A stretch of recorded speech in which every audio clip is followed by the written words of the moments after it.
So what's the real reason that young people are leaving the faith? Here's a good short presentation from Catholic Edify.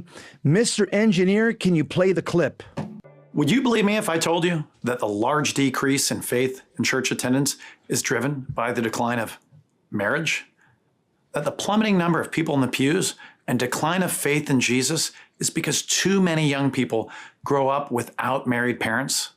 Let me prove it to you. Some background. For the first time in the Gallup poll's 87-year history, a majority of Americans say they do not belong to any house of worship, most of whom have no religion at all. That is a 23-point drop since the year 2000. That's huge. Nothing short of a cultural revolution. Today, Catholic and other Christian leaders try to fight this revolution by spending somewhere between $4 and $6 billion annually on youth ministry to stop youth from falling away. Yet, many young people are leaving Christianity behind earlier and earlier.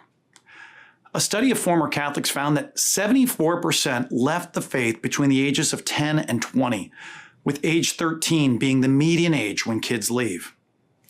So at a time when the church has never spent more on evangelizing youth, we've never been less effective at passing on the faith. Why is that? Camino commissioned an academic study that found that if a millennial grew up in a continuously married home and a baby boomer grew up in a continuously married home, the two attend church every single week at nearly the same exact rate.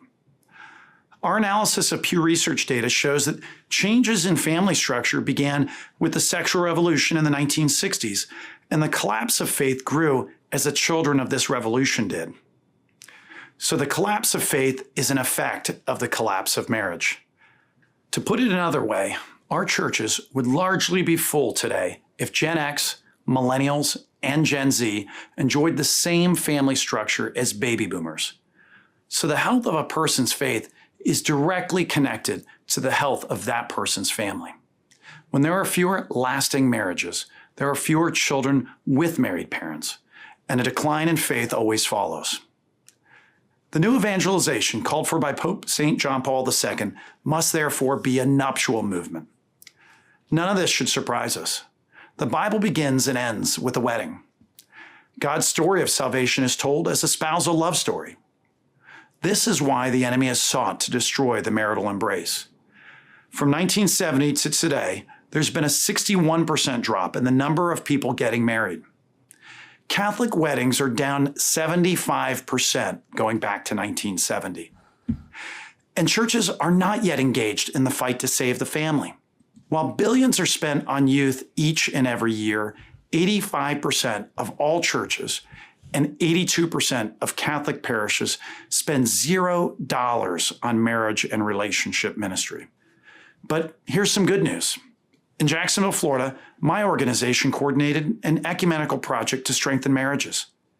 Christians moved nearly 60,000 people through relationship skills education over 3 years, and the divorce rate plunged 24%.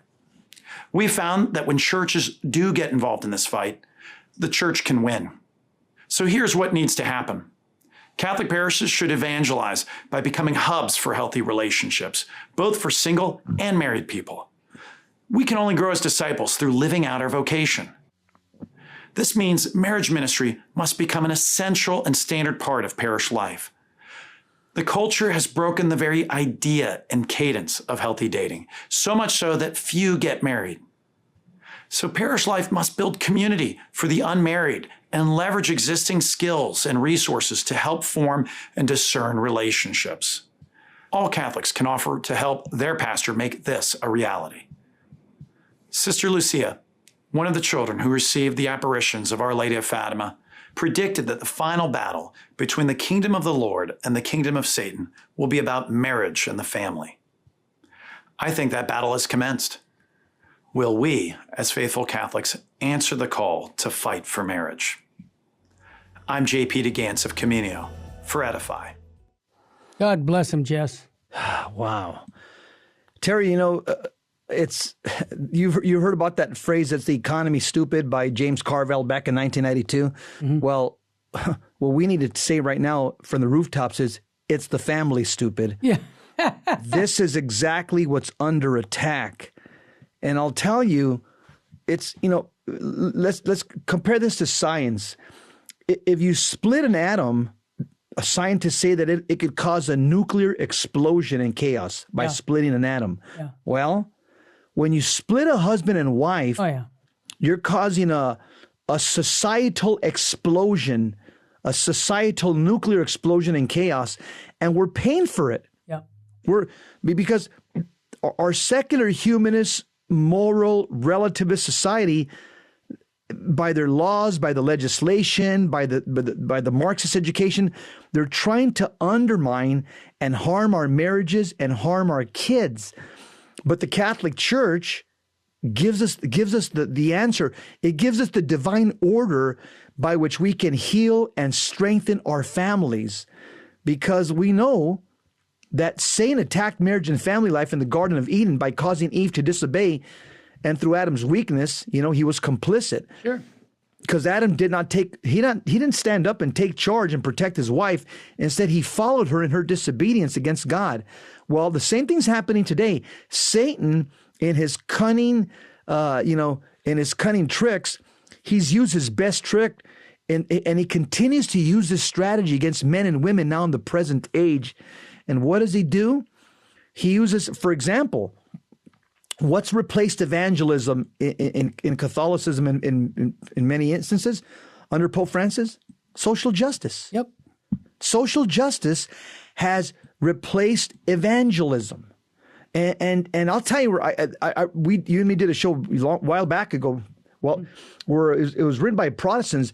It says social justice apart from evangelization drives youth away from Christianity. That's right.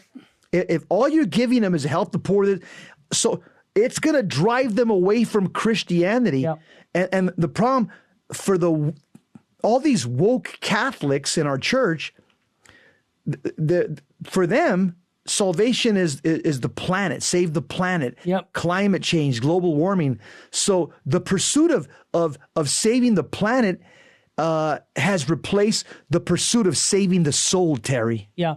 Well said. See it. Well said. And, St. John Paul II said it in the early 90s. He said the way the family goes is the way the culture goes. So he's right on it when he talks about marriage. I mean, we've got so few marriages taking place in the church. Why is that, Jesse? And we know why it is. Because these people don't think there's any benefit in getting married, because we got people inside the church even saying it. Well, that's okay. You can have sex without marriage as long as you love the girl. Yeah. As a matter of fact, Jesse, I'm going to say it right here. It's that bad. It's that bad. I get counseling from men who say, Terry, I'm having problems with my wife, and we're really struggling. And I went to the local parish priest, and he just told me, hey, dude, let her go. We'll get you an annulment. We'll get you another babe. This is in the confessional. Jess, come on.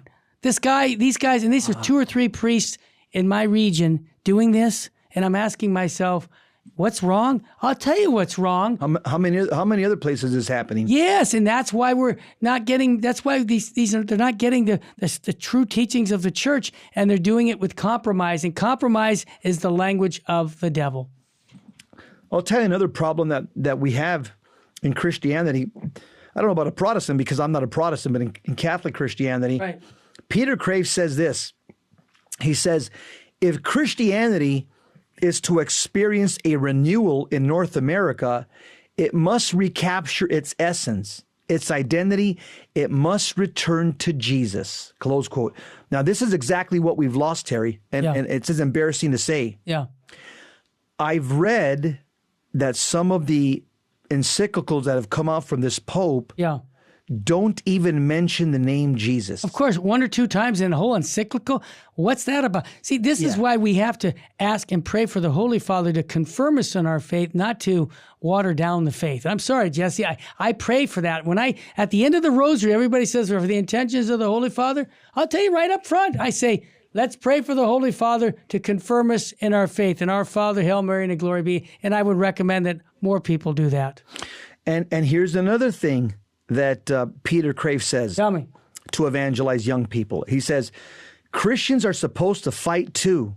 The notion of spiritual warfare, the true meaning of jihad, a war against sin rather than flesh and blood. This is central to Christianity, and we've lost it.